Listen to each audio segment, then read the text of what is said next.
Got Tom in the background. Good morning. I know I'm moving it. He does not like to be on video. Good morning, everybody. Gotta get us all set up. Okay, we're ready to go. April the 26th of 2017. I sure appreciate all the prayers for my mom. Thank goodness she did not have pneumonia again. She just got over a bout with pneumonia and woke up yesterday morning. She was here at my house with me, and I was having trouble breathing. So we went to the doctor. So sure appreciate all those prayers because I believe prayers are very, very powerful. And so we got a good report. She has bronchitis and she's on the mend, I do believe. And last night, my dad went to the hospital again. You know, he just had a heart attack back in January and thought he was having another one last night, but praise God for that. He didn't, and they sent him home. And so we're here for our one-year Bible study. Reading April 26th. It's Judges chapter 6 today, and it's the story of Gideon. And I don't think I ever read this story that I don't get something new out of it. I love the story of Gideon. It starts right off in Judges. You know, again, just like I said the other day, one of the things that always strikes out to me about Judges is how the people of Israel did what was evil in the sight of the Lord. I mean, you'll read that statement over and over and over again in the book of Judges, how the people of Israel did what was evil in the sight of the Lord. And it's just a type and shadow for us of ourselves, how, you know, just the world just pulls us, and it just pulls us, and you know, and then the slightest little turn away from the face of God, and next thing you know, we've just been pulled a direction to where we're doing evil in the sight of the Lord. And now we're under grace, praise God, and the sins aren't held against us the way it was back then. But again, it's a type and shadow if you allow it to be. Everything's spiritual, and God will use these stories to speak to you right where you are. And he did today. The very first thing, you know, in verse 6, after there's description about how evil they've been and how things just started going wrong in their life, because that's what will happen. We don't live, you know, God has put in place the right way for us to live heaven on earth. And when we're on that narrow path, it's heaven on earth. And then we get into a gutter, one side or the other, and we deviate just a little bit, then all of a sudden things start going haywire, and we find ourselves with some struggles. And the Bible never tells us that we won't struggle. Nowhere in here will it tell us that this is a life free of struggle. It's a life that as we go through our struggles, God is with us. And then that's what we see in chapter 6. And Israel was brought very low, and the people of Israel cried out for help from the Lord. And he's always so faithful.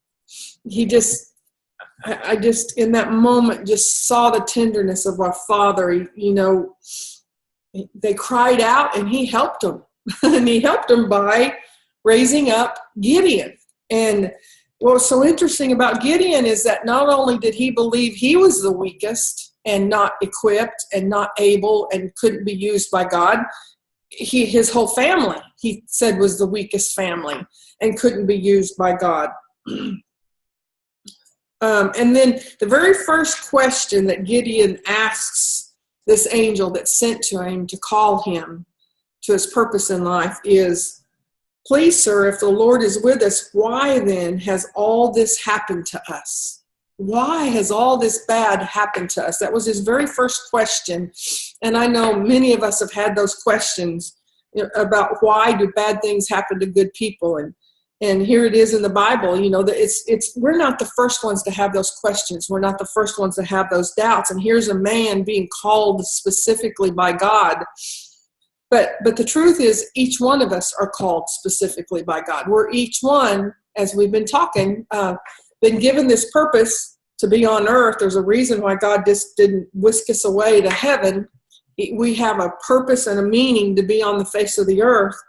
And this man has a call, and he has an angel come and tell him what the call is, what he's supposed to do.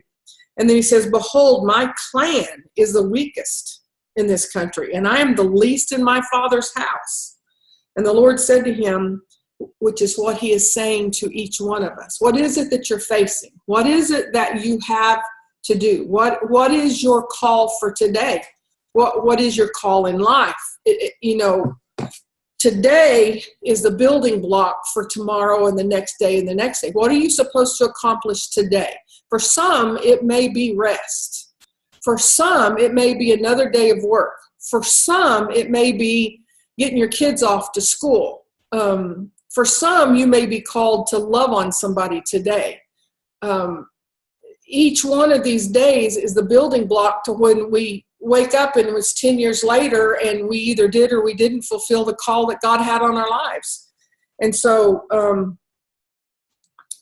and here's the answer. So I just love this. I mean, there was a time in my life, and I can tell you the little enemy gets up on my shoulder every once in a while and wants to whisper to me, really you? I mean, he did it when I started these videos,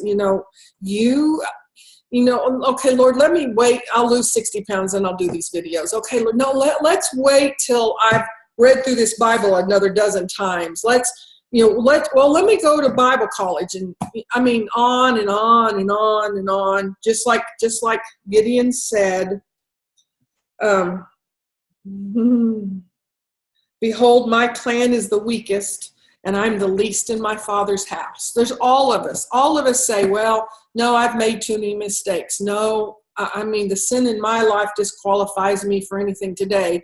No, I'm not educated enough. I'm too young. I'm too old. I have too many kids. What is your excuse? It doesn't matter what your excuse is. The answer is the same. And the answer is, and the Lord said to you, behold, I will be with you, and you shall succeed as one person. You shall succeed as one person. Wow, what a message. I could stop right there. You will succeed because God is with you. He's always with you. Always with you. Then he goes on and asks for a sign, and he gets a sign, and then the Lord said to him in chapter 6, verse 23, peace be to you. Do not fear. You shall not die. Those are direct words to us.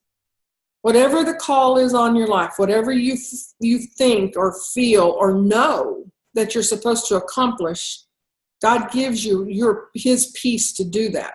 And if you don't have peace, that's your sign not to do it.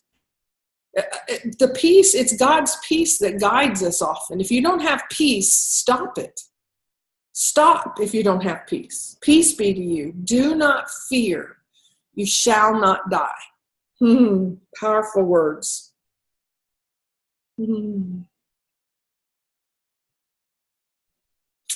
Verse 27, so Gideon took 10 men of his servants and did as the Lord had told him. But because he was too afraid of his family and the men of the town to do it by day, he did it by night.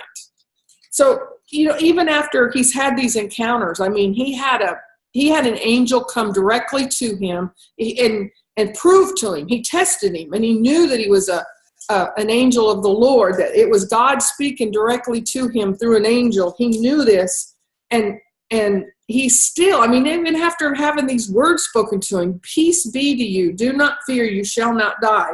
But he was still too afraid of his family and the men of the town to do it. I mean, if we would all be honest with ourselves, what we do is so entangled with what other people may think. Well, what's my family going to think? Well, what's the people of the town going to think? Or heaven forbid, what's the people on Facebook going to think? I mean, there's people that play out their whole life on Facebook just because, there's an audience out there that they think, I don't even know what they think. Facebook is good, and I'm using it. Obviously, God's using it, but Facebook isn't our world. And Facebook isn't where we're held accountable. And Facebook isn't who we have to answer to. And neither are our family, and neither are our friends or the town that we live in. This is such a good story about us hearing from God. Gideon heard from God, and yet the pull of his family and the pull of what his friends and what the town may think was stronger than what the voice of the Lord was to him, in some ways because he did it by night instead of just openly obeying God and going out in the open. And I don't know about y'all, but this ministers to me. It ministers to me. A people-pleasing spirit tracks me way far more often than I want it to. And I really, really, really, really want to live my life that God is who I please. That it doesn't matter what man thinks. It doesn't matter that I want to please God. Because if I please God, He takes care of the rest. It's supernatural. It's amazing how it works that way. I mean, it's logic can't explain it. The way it works when you set out to please the Lord and you only care about what God says and what He thinks and what He feels, and you start making your whole world all about God. All about God. All about God. Peter in Luke 22 and 23, this is where he denies that he's a part of Jesus. I mean, we'll talk about a people-pleasing spirit. Instant gratification in the moment. What feels good in the moment? Well, it didn't feel good to acknowledge that he was one of Christ's followers in the moment when Jesus had been taken. They seized him and led him away, bringing him into the high priest's house. And Peter followed at a distance. He did follow. He was the only one that did follow, but it was at a distance. And then he denied him 3 times. How many times in a day do we deny him? Because we're too worried about what people think. You know, how many times do we see somebody that is down and out, and we feel like we're supposed to reach out to them, and we're worried about what that person might think or what the people around us might think. I mean, that's denying him. That's denying. This is in our everyday life, every single day. So this morning, the Lord and I had a little talk one more time. Told him that whatever all this is on me that's not of Him, to get it off, that I want to be His, that I want a closer, deeper walk with Him, and I want to try my very best to press in and to seek Him more this day. So thank you all for joining me. Thanks for praying for my mom and my dad, my family, and for me always. Thank you guys. I feel your prayers.